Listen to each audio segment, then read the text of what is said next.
Hello, and welcome to CodingKoans, where together we will explore the world of software, get better jobs, and change the world. My name is Carroll, and I voted. And you can too, and you should. If you're in the United States, and then you should vote. If you're in another country that has elections, you should vote there too. Voting is very important to do. It is, a right, and a liberty is only such if you use it. If you don't, it's the same thing as not having it. So definitely go out and vote. Okay, on the show with me today, I have Brian Sung. And let me get his bio up. Oh, hey, Brian. Hold on a second. Go for it. You can talk now. You can go through the bio if you want. Oh yes, think yeah. I Let me do that with you. I mean, you're here anyway. You're gonna watch me do this in front of you, but before it seemed less awkward to the audience because you weren't here.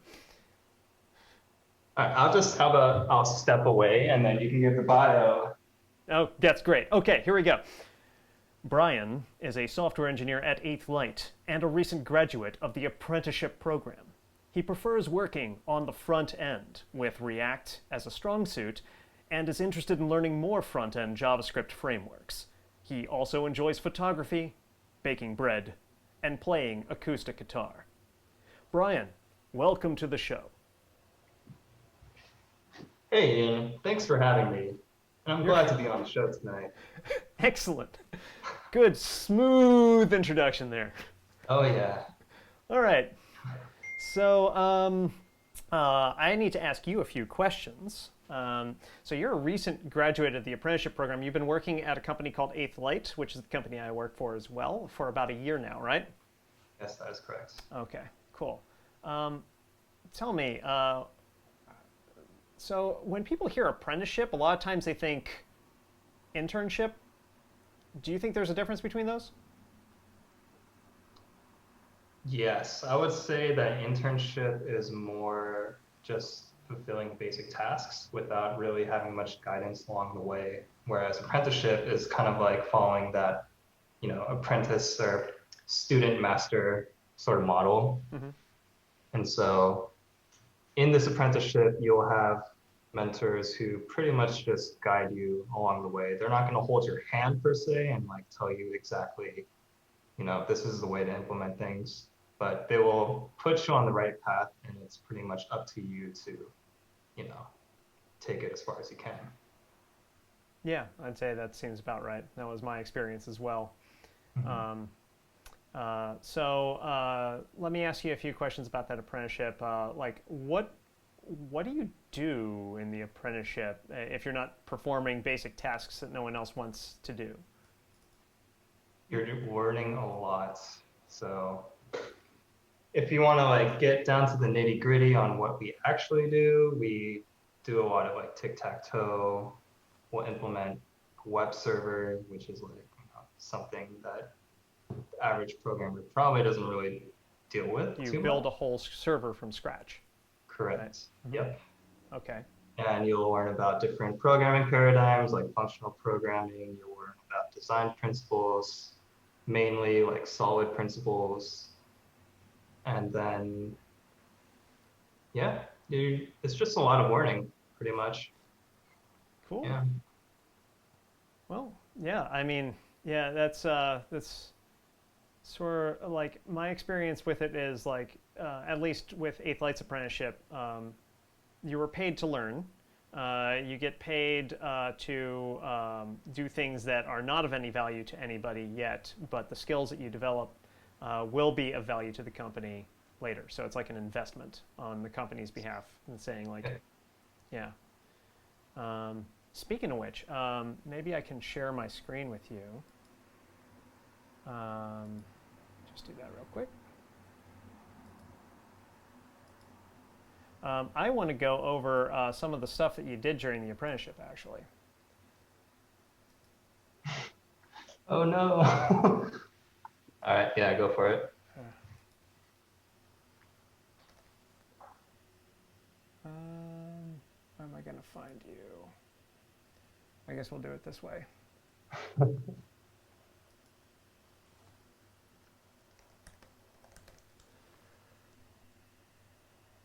There are 6 Brian Sons. Nice. Oh, Brian's son. So here we go. So we have an eBay, which is an eBay clone but with an I. That's one thing you did in Ruby. Here's your web server in Java. Here is a Ruby tic-tac-toe. Here's a Minimax Ruby tic-tac-toe. Oh, that's actually a Ruby gem. That's a gem. Yes. So you made a gem that was your Minimax. Did you use that gem inside of your Ruby tic-tac-toe? Correct. Oh, that's so sweet. Oh man, I really wish I had done that during mine. And then you have Elixir here as well, which is the language we're going to be working on today. So let's take a look at see how that Elixir thing turned out. Was this your first tic-tac-toe when you did Elixir, or was it like second or third? What do you mean when I did Elixir? Was this the first one? First time you coded up a tic-tac-toe challenge. Oh, okay. So it was supposed to be, except, and I guess we can just talk about this more in depth later, but the whole idea of functional programming was just so hard for me to grasp at that moment. So I went back to Ruby and did Ruby tic-tac-toe first, and then went back to Elixir. Okay, so it was both your first and your third. Pretty much, yeah. like Grover Cleveland was president, both the 22nd and 24th presidents of the United States. This Elixir program is your first and third one. Nice. Yeah. Cool. Well, looking here, I want to get into functional in a second because I think that's going to be a cool thing to really dive into. But I'm seeing, so here's your README. Elixir tic-tac-toe application features: human versus human, easy computer games. You can support 3x3 and 4x4 boards. So I guess you didn't get to the impossible one for this one, did you? That's still in a PR. Oh, really? Yeah, it just never got merged. I think we just like wanted to like go past that. So all you had to do was hit the button. Yeah, I know, but I think I don't know. I'll just go back. Did I find the PR? Is it still here? Yeah, it is. Let's see it. It is. How old is this PR? Oh my goodness! Look at this. Adds Minimax. Here we are. Oh yeah, that persistence layer is pretty cool too. So I implemented a database and it saves pretty much the last 3 moves. Okay, so persistence layer, if you didn't know what that meant, because it took me a second to remember what that meant, a persistence layer means that instead of the tic-tac-toe app remembering only what it knows while it's running, it saves its data someplace else so that even when you turn it off and turn it back on, it remembers its history. And it uses, and in this case, you used a database to accomplish that, right? Correct. I'm guessing probably MySQL? It was Postgres. Postgres. I believe. Yeah, both of which are relational databases, and I guess you used an ORM for that as well. Did you use Ecto? Mm-hmm. Correct. Ah, I'm smart. Okay, that's enough of that. Yeah, it's funny. You still have these PRs here. Yeah, 2019, October 3rd. That's almost a year from now. Yeah. All right. Jeez. What I really like about this is not only do you have how to play and how to run the test, but you also have how to contribute in case someone else wants to do that.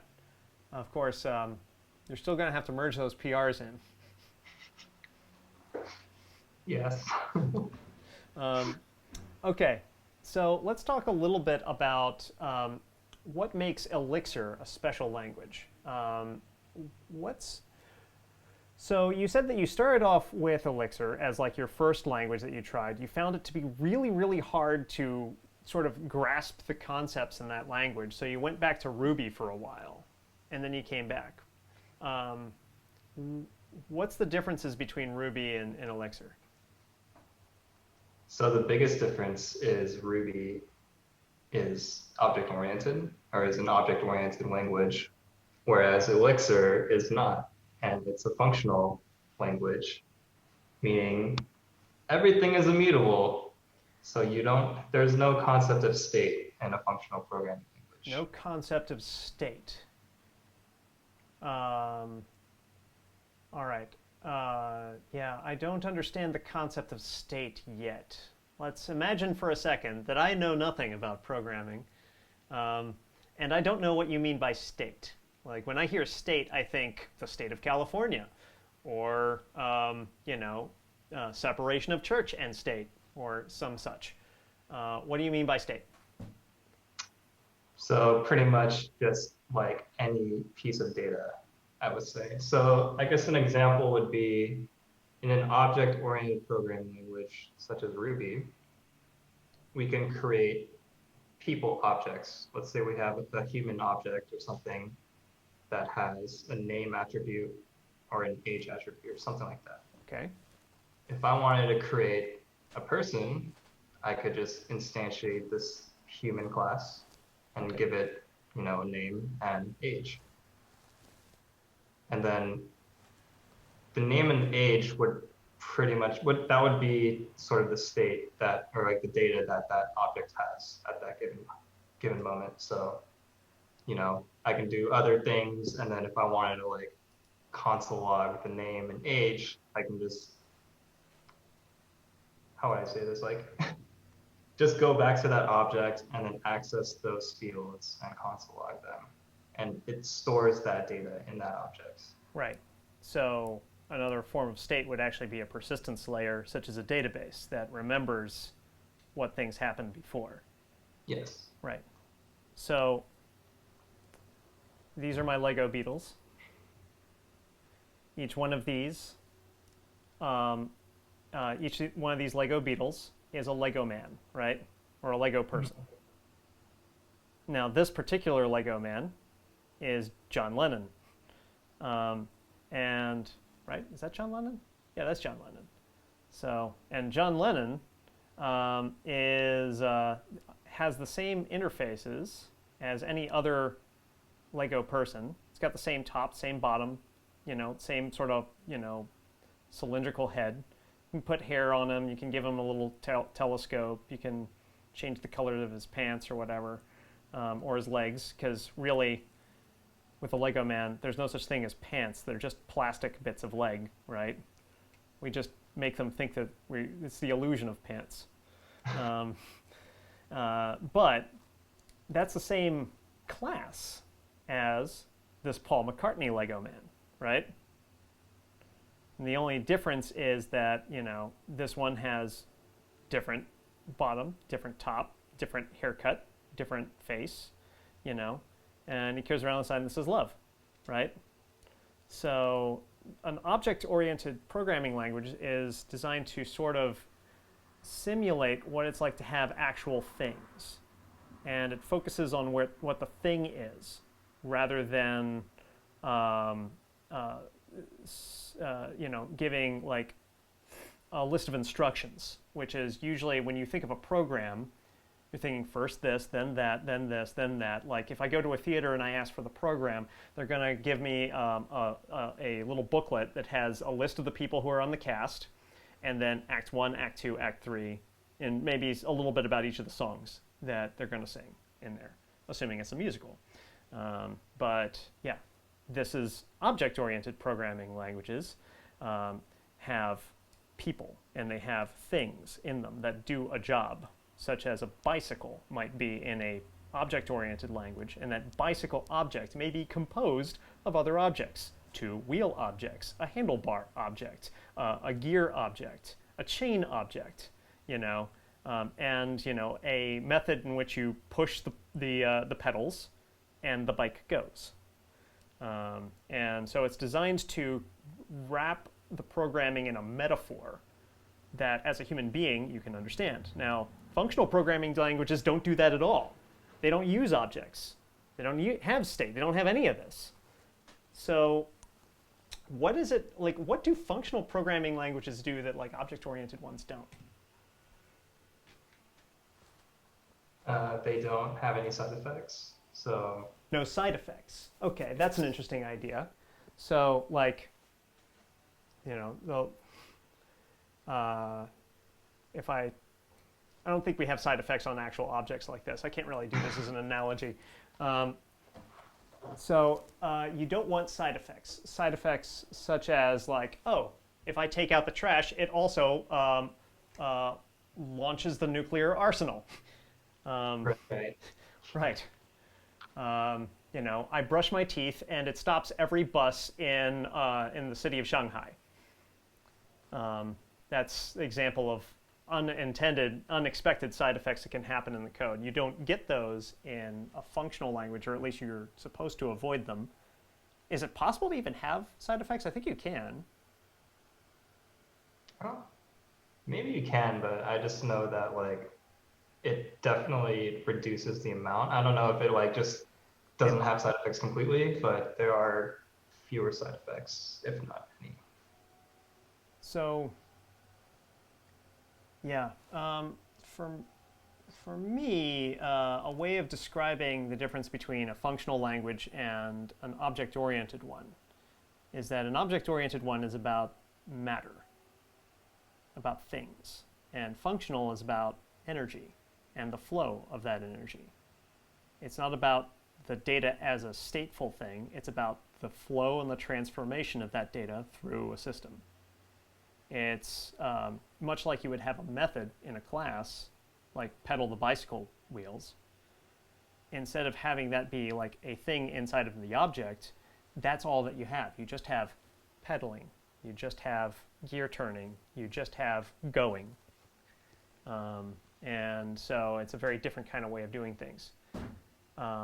Okay, that's probably enough theory because we're over a couple of minutes at this point. You want to just do some code? Yeah, let's get into it. All right, cool. Do you have? Did you get that link to my VS Code? Yes, I did. Let me join.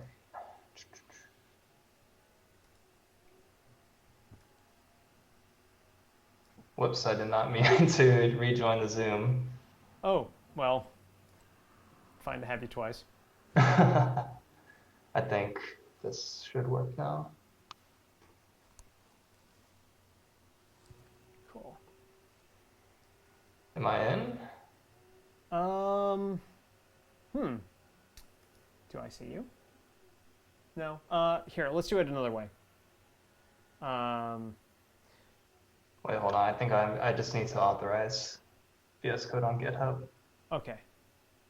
Okay, it should be working now.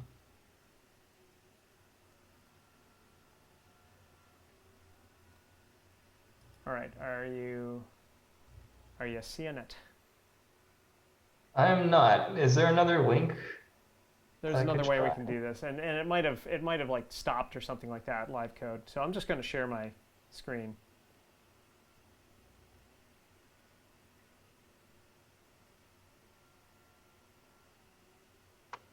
Oh, zoom, zoom, zoom, zoom, zoom, zoom, zoom, zoom, share. Okay. Well, we're back to looking at the screen here, and you can see we have our Elixir. And then inside of Elixir, we have our new leap thing. Now, let's see. We've got a lib, we've got test, we've got a formatter, we've got getignore, we've got mix.exs, and then we have a readme. What would you like to start with? Let's, we can take a look at the readme, I guess, see what's in there. Sure. Let's just move this up a size so that other humans can read it. All right. Leap. Given a year, report if it is a leap year. The tricky thing here is that a leap year in the Gregorian calendar occurs on every year that is evenly divisible by 4, except every year that is evenly divisible by 100, unless the year is also evenly divisible by 400. For example, 1997 is not a leap year, but 1996 is. 1990 is not a leap year, but 2000 is.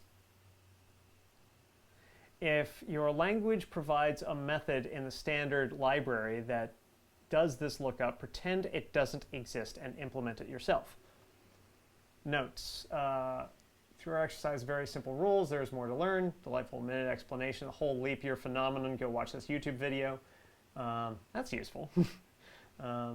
It's nice of it to have a YouTube video link inside of a README. Writing the tests, you do mixed test. So maybe we can CD into this. Elixir leap, right?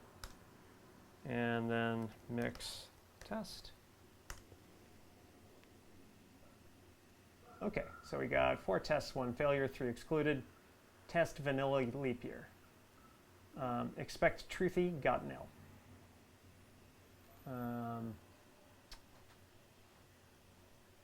So we have. So are these tests already written out? Yeah, they are. Oh, okay. So if we go in here, there's a test helper, and here's our tests. And it looks like this one is commented out. I just realized I don't have any syntax highlighting for Elixir in my VS Code. Oh, no.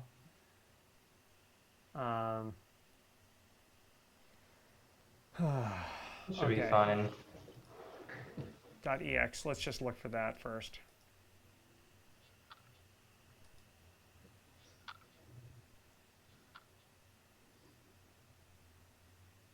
There. I really want to be able to see that syntax highlighting. Author's name is 1 letter off from our coworker. Huh. Maybe he's hiding something. Maybe he has a secret pseudonym that's exactly his name, but with 1 character different. That's interesting. Ah, there we go. Syntax highlighting is back. Yay! Okay, cool. Now, this is going to be a lot easier. Syntax highlighting, a very nice thing to have. So your strings come up in this color, other stuff in another color, so you can tell what's what, and you can more easily see if you made a mistake. Because when everything suddenly turns orange like that, you go, oh, I see what I did. Okay. Cool. So let's see here. We have, so this tag, right, has been commented out. And I don't like comments, so I'm just going to delete that. We'll just delete the tags as we go through. It should still fail because load-bearing comments are a terrible thing. Okay, cool. So we have assert year equals that, and then we have this year.ex over here. This is interesting. Let's open this to the side.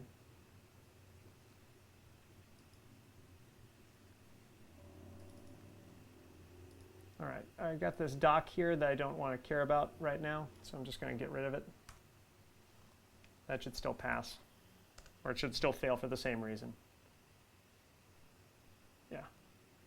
And then we have this def module year, and then do. This actually does look a little bit like Ruby. The syntax looks like Ruby. Yeah, it's pretty similar. And then we have @spec, leap year, non-negative integer, Boolean. So I'm guessing this is like some sort of type checking? I don't think it's like strict type checking, but more of just like, it's like describing what it should be. But I think if it like, I'm not sure actually. Do we even need I wonder this? if you like return a string, if it will fail or something. But I don't know. It might just be a, oh, it create a warning. Let's see what that warning is. I think the warning is saying that year is not, yeah. Yeah, That's interesting. All right. I'll know. Can we do this? Is that proper syntax, or do we need to use the return key? That's proper syntax. You don't need, I think it's implicit returns.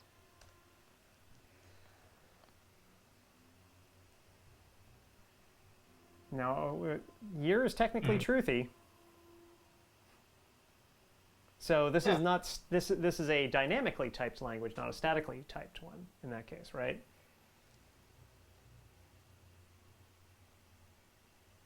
because Is that. that what it means? Well, I mean, what is your? Is there a way to quickly print this out? It would be io.puts. io.puts. Io being capital. Okay. io.puts. Do we wrap it in parens You can like that? try that.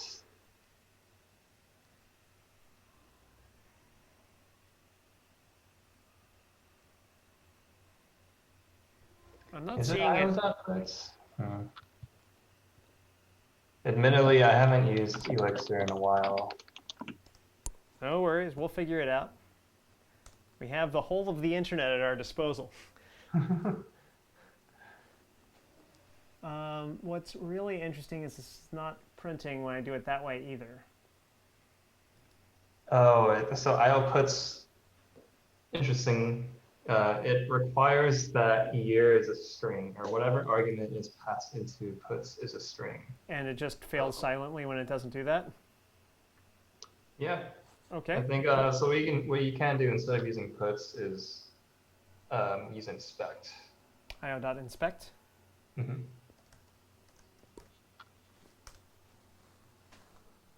Whoa. Why'd that happen? I don't know. Yeah.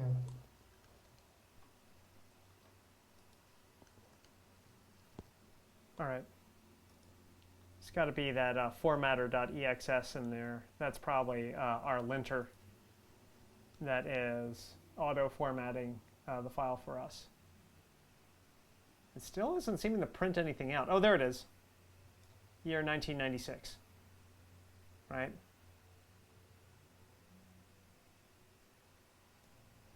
There it is. Okay. Why is it printed there? I don't know. Is there a way to do the type on this? Does Elixir have a way to do that, like .type or something? Let's see. I mean, it's not object oriented, so technically it shouldn't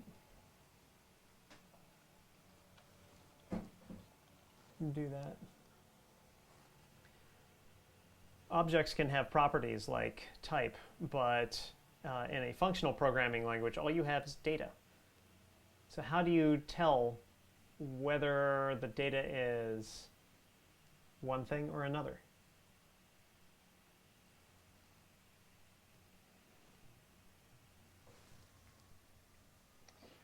Off the top of my head, there's something called like guards that you can do. Like, so if you want a function specifically only taking in a certain type of parameter, you can implement a guard. So like, let's say you have a function that you only want to pass in like integers to, then you can implement this guard for that function so that if this guard is true, which is usually like is this variable, like the syntax is like is integer or something like that. Mm-hmm. You can implement this guard, and so that gives you sort of that confidence that, hey, I know the type of this parameter or argument. I was just trying to print out what the type was. That was kind of what I was hoping to be able to do. I think you can do that in Elixir, actually. There might be... Oh, here it is still. It's in there. Each time we've actually printed it out. Huh. Type of... Yeah, it just shows up like in the middle of the line. That's all. All right, cool. So...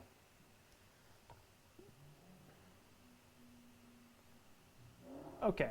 Well, technically this passes the test, and that's all that we needed to do. This is our spec. So as long as it does that, we're good to go for the next one, right? Mm-hmm. It's just kind of interesting that it's passing so easily. So any old year should not be a leap year. 1997 is not a leap year. Oh, that's kind of fun. That's actually useful, because false is not a leap year would not be as useful a message.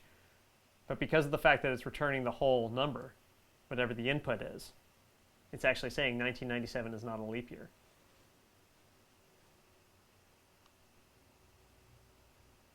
Okay. So how do we get this thing to check to see whether the year is a leap year or not? Well, the simplest thing you can do, which would be like writing the least amount of code to get this test to pass, Right. would just be a conditional that Okay. checks if the year is 1997. So how do we do that in Elixir? If year, If space year. yes. And I don't remember if we need parentheses, but I can verify that. Yep, double equals 1997.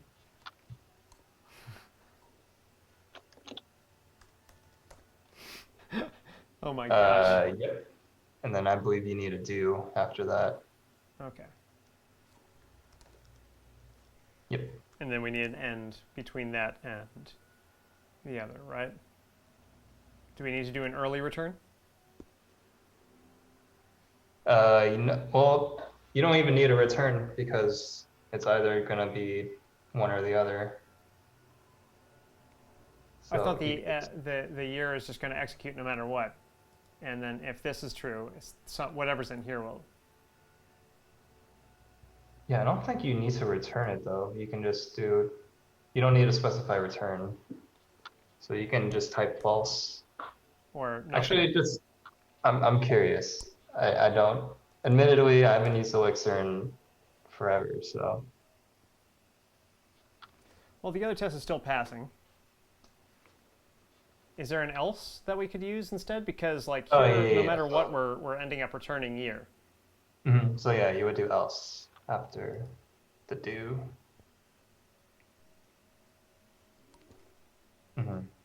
And then you can put the year in that. Okay. Or true, I guess, or false. I kind of like the fact that it's right now it's giving us the name. Oh look. So I guess like null is falsy, I This suppose. is clearly not what's meant to happen. So I'm gonna force you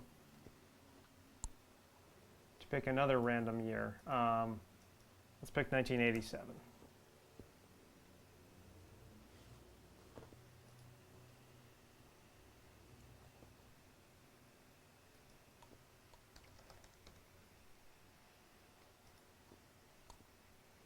Because this is how you get around cheating. You write another test. So 1997 is not a leap year.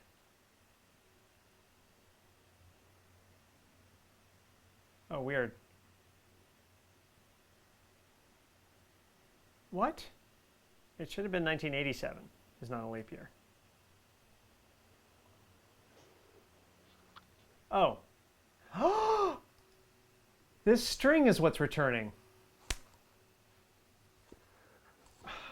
Gosh, I thought it was something really cool, and it's not. It's just this string.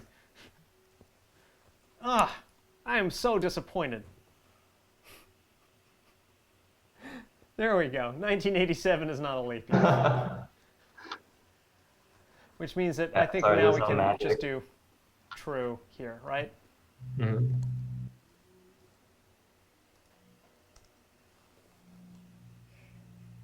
It's not magical. It's really plainly obvious. So just read what's in my freaking face. It's right there. Oh man, so many times with software, that's what you end up doing. You end up not reading what's right in front of your face. Like if you could just let your ego go, let your expectations go, and just read what's in front of your face, you'd be an excellent software engineer. What's that acronym? RTFM? Read the effing manual. Yeah. Yeah. Okay. Well, we just discovered something about the human condition in addition to software, which is not uncommon. You code the software, but the software also codes you. Ooh. Yeah. It's like having too much of the spice melange. Slowly, it changes you. I'm not sure I understand that reference. It's a reference to Dune, which is an old science fiction book. They're making a remake of the movie coming out soon too. That's exciting. Oh, speaking of which, you were drinking something a little before the stream, so cheers to that. And the reason I referenced that, and also Actually, this, is because um, there is a show on Outpost 13 called I Effing Love Whiskey, where the it's Andrew Pierce and Joseph Limbaugh, both excellent geeks who try different scotches and famous whiskeys, and they have a guest and they talk about whiskeys, and it's delightful. So yeah, that's another show you should definitely check out on Outpost 13, along with so much content, so much varied content. We're the only software show on here, or I should say, yeah, this is the only one so far. But maybe there are other ones coming down the pipes. Who knows? Better keep my guard up. That's not a veiled reveal of the fact that there's going to be some sort of other coding show. There really isn't. This is it. Any case, we got this failure now, and the failure says the right thing, and we're now just using true. I guess we could use false if we want to be explicit here, just because having it read is nice. Okay. So how do we get this to be not just for 1997? How do we pass this next test? you can simply just add or after 1997 You son of a... year. I think you need to specify the expression again. All right. Gonna make me do another test? I'll do another test.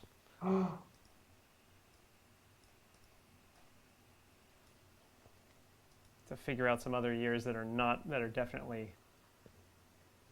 if 1996 is a leap year, then 1995. 1487? I don't think that's a leap year. No, I think any odd number would not be a leap year. Okay.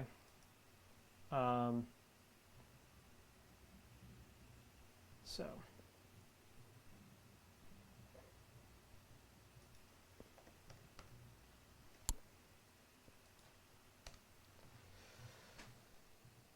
All right, how do you pass this test, smart guy?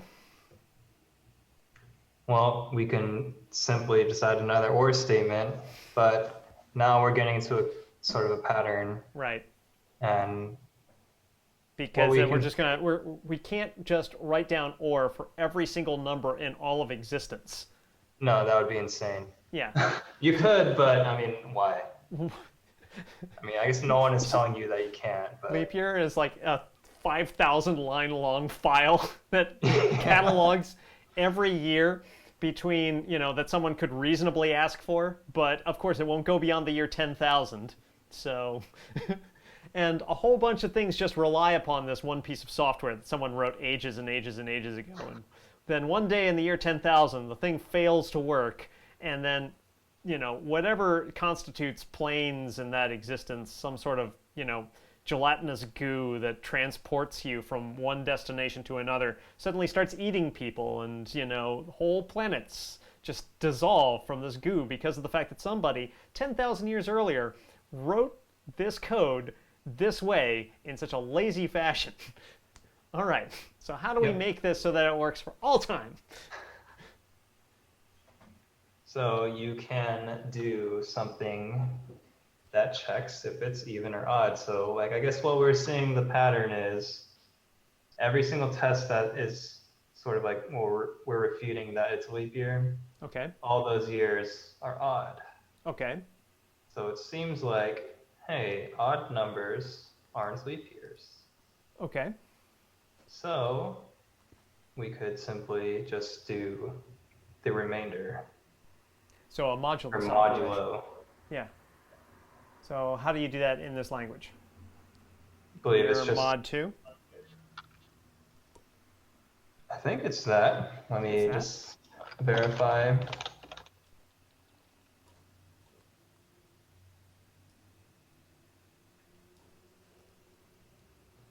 So mod 2 is a modulus, which means that every 2 times it's just going to give you what the remainder of the division is.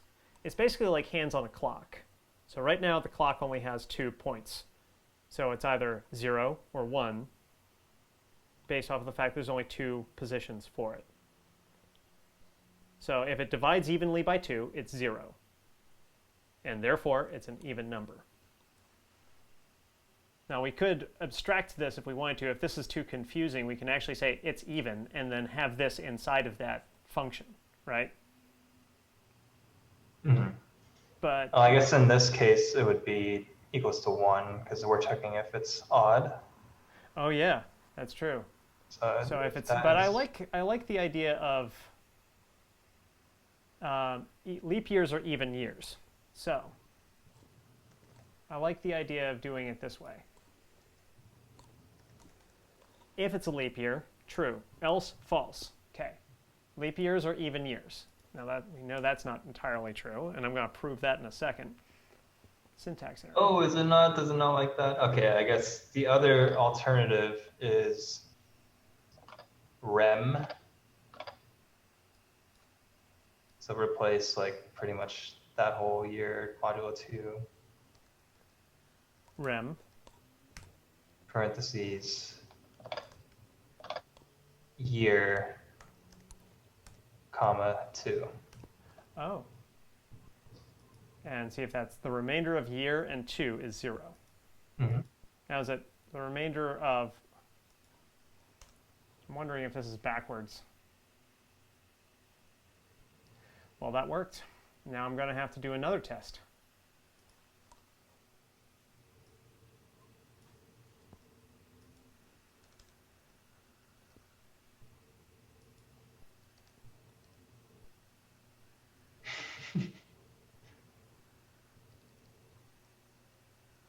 Yet another any old year.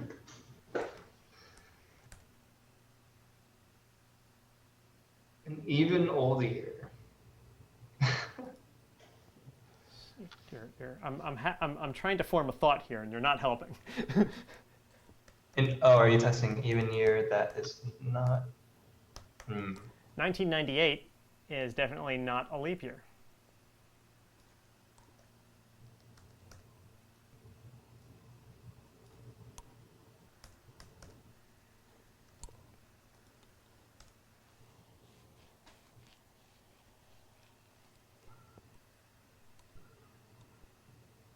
Okay, what do we do with this one?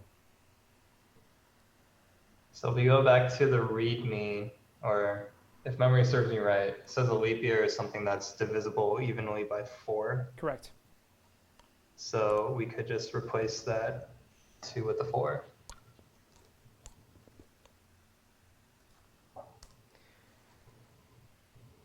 Okay. And that's about as far as we're going to be able to get today. But you did an excellent job of being as lazy as possible, forcing us to write out a very complete set of tests, which actually is a hallmark of good test-driven development, which is what this is. So we're allowing the tests to force us to write just enough code and nothing else. So that way we don't end up with a whole bunch of cruft that doesn't do anything and just looks fancy and can contain bugs. So we know this is working. That's good. Cool. Okay, I'm going to stop sharing for here, and let's get back to, let's talk about what we learned today. So, Brian, what did you learn? Or perhaps, what did you wish to express to those based off of your approach to software? You wanted to make sure that you emphasized, or what we discovered. So what I wanted to express is when you're doing TDD, always take like baby steps. There's something called red-green refactoring, and all it is just write a test that fails, write enough code. So that like writing the test that fails would be the red part. think of it as like a stop sign or a stoplight. So you're writing a test that fails, you're kind of like hindered on progress. You can't make any progress because you don't have any code to make that test pass. And then to get a green, you just simply write enough code. And that's the keyword, enough. You don't have to write the whole solution out. And I think what we did earlier in that exercise was just return the year, Yeah. which was enough to get it to pass. So that's all we need to do. And then we keep doing that until we get to the refactor, which was, the point where we have so many of these years that we want to test. And instead of having to write or blah, blah, blah, like 500 times or whatever, that's when we refactored the code. And what this refactoring did was modify our function so that it still passes every single test. So that's one thing to emphasize. Another would be, I promise I'm better at Elixir. I just kind of forgot all the syntax, and it's been a while, but I promise I'm somewhat proficient in it. And yeah, hopefully whoever's watching this can get something useful from this talk. I know I'm not the best speaker, but Ian definitely is a great speaker, so. Um, sure. I will accept that compliment. Thank you. All right. I got a couple of questions to ask you before the end of this. We also learned the differences between a functional programming language and an object-oriented one, right? Yes. Yeah. Or, yeah. Or In at theory, least, yes. yeah, a little of the differences. We also talked about, we explored Elixir. It looks a lot like Ruby as far as how it's written, but it is a very different kind of programming language. We didn't yet get into what Elixir is based off of. Yeah, Because it's based off of another programming language. Mm-hmm. And you want me to tell Yeah, them what it is? say the language. It's based off of Erlang, Yeah, and that's another functional programming language. true. And it's one that I have not had any experience working with, except occasionally updating the Erlang version for old Elixir code every once in a while, or getting the wrong Erlang version and having that cause headaches. Yeah, Erlang is Erlang. It's the Ericsson programming language, and it was created by Ericsson, which is a telephone company, and it is a telephone software language. So when Erlang developed it, they developed it so that it would work for telephone systems and be able to handle vast numbers of concurrent processes happening at the same time. So you would have, like a traditional like single-threaded language can do one thing at a time. So someone asks a question, it stops what it's doing, it goes off, figures that out, gives it back. But what happens if you've got millions of people trying to make calls all at the same time, and you need a language to be able to handle all of them at the same time? Erlang is a language that can do that. It can. It's very good for concurrency, and because of that, Elixir, which is built on top of Erlang, also has those benefits. So it makes it a language that is very useful if you are going to have a very large customer base or a large number of users who are going to be using your system at the same time, all asking for things simultaneously. And being able to give everyone back quick results and exactly what they're asking for. That's where it's really useful. So that's what I know about it. That's kind of high level, meaning not close to the metal, meaning not necessarily an engineering thing, but it's something that I sort of understand about how that language works. But I have not actually coded as much Elixir as what Brian has. Brian wrote an entire tic-tac-toe app, and that might not sound like much, but you'd be surprised how complicated tic-tac-toe can be uh, to write it well. You might have seen in there was like a couple hundred lines. Like, I mean, there are, I don't know, probably a few thousand lines of code to just make a tic-tac-toe app, all broken into different files and each have their own thing that they're doing. That's just good coding, because if you don't, it becomes a nightmare trying to maintain that.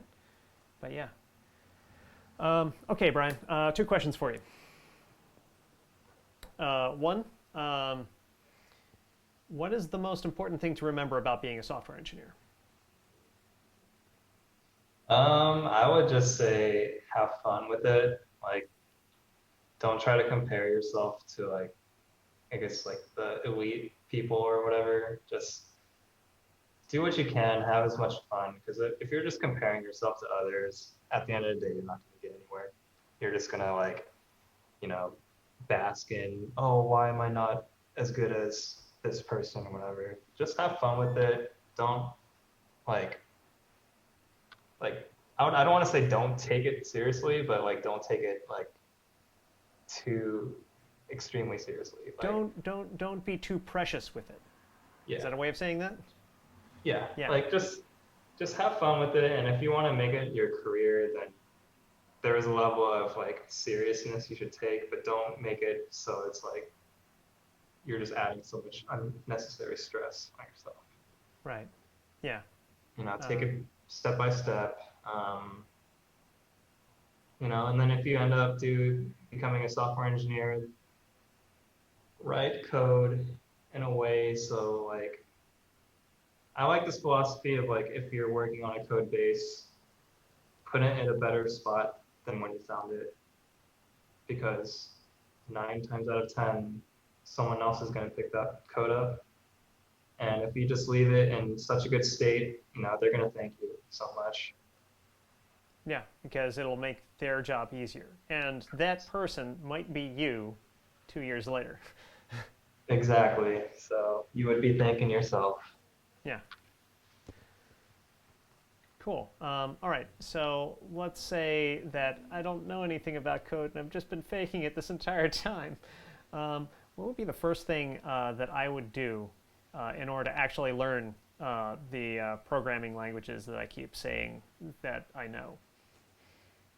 A good starting point would to be to pick like one programming language, and I've heard it mentioned here so many times. Just pick a programming language and get good at it, because most of the time, all that knowledge will transfer into other programming languages.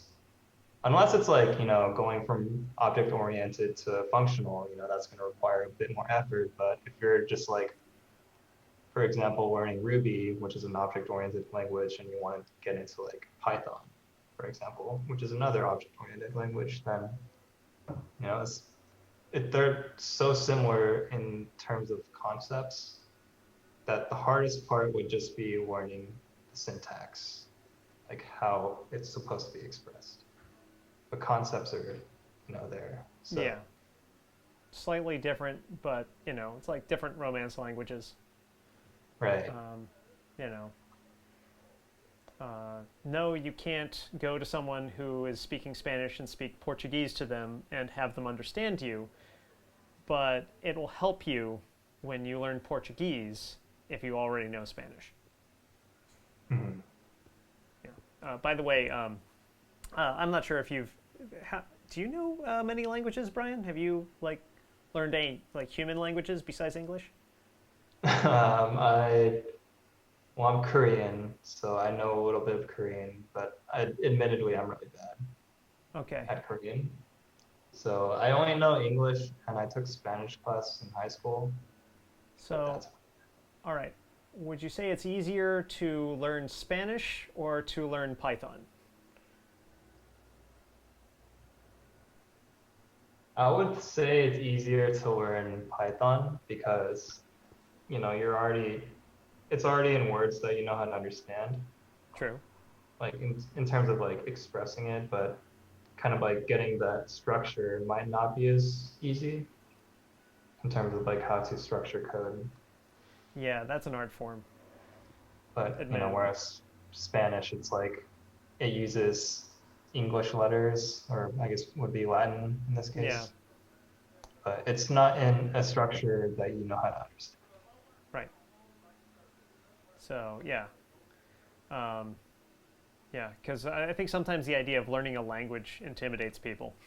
So thinking of it in terms of like this isn't like a human language. This is just a set of instructions that a computer can understand, Hmm. and you get to determine how that language is structured. Like you get to determine like how how you express what it is that the computer is going to do. So yeah, it's more like creating. It's more like writing poetry, or you know, I'm not sure if that's better for someone. Some people are really intimidated by poetry. Um, Like me. okay, bad analogy, uh, but yeah, okay, cool. But it's good to know that, and I found that to be true too. Having tried to learn Spanish, tried to learn German, tried to learn Chinese, um, uh, learning computer programming languages is so much easier. There's not even a comparison in my mind. But I don't know. It might just be me. I hope not, because I really want other people to know how to do programming.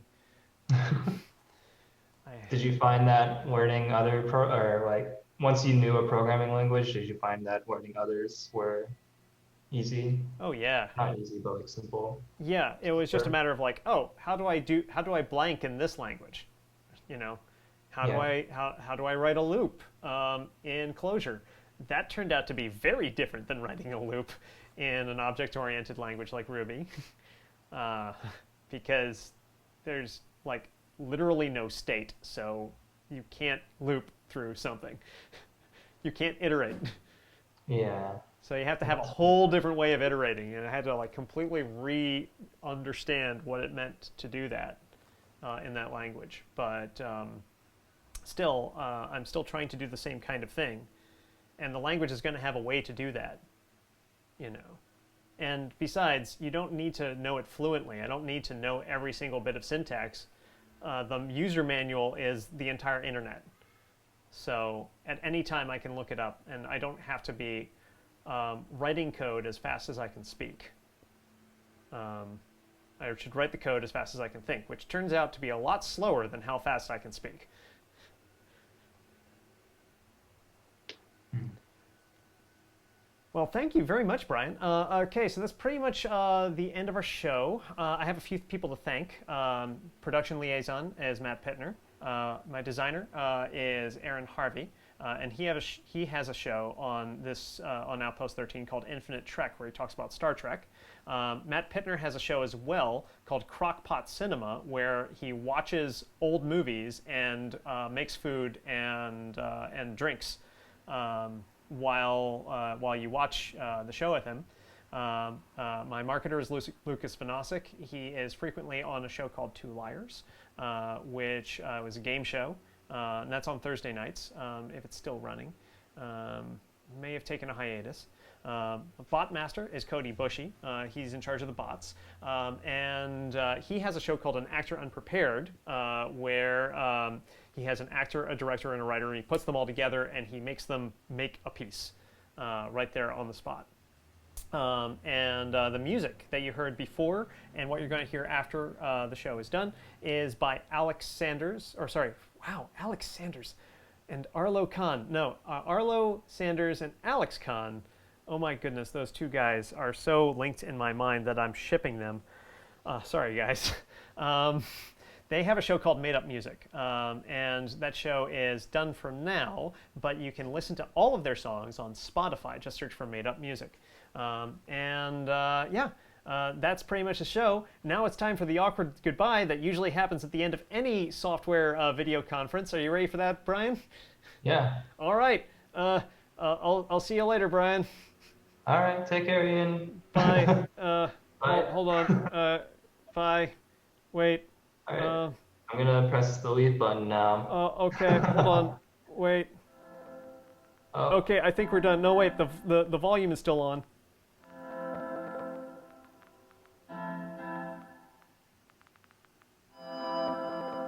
And if Okay. anything, we can just slack about it. Yeah. Okay. Bye. All right, bye, Ian.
I walk this life, the only steps I can, steps too high. I'm just a man. If you see my face at your hour of death, don't shake. Don't shake in your boots, no, don't you fret, 'cause I'm gonna take you down where the beats are pumping, down to hell where the lava's jumping, in the mountain lava's jumping, down to hell where the lava's jumping. Let yourself fall, 'cause you'll only get higher. Let yourself drop like a beat on fire. Living half dead, so you might as well drop. The f***ers can't find you, the beat don't stop. The beat don't stop. It'll never stop. I walk this life, the only steps I can, steps too high. I'm just a man. I walk this life, the only steps I can, steps too high. I'm just a man. When you start saying a mountain is a mountain, a river is a river. But living Zen, a mountain is not a mountain, a river is not a river. After learning Zen, a mountain is a mountain,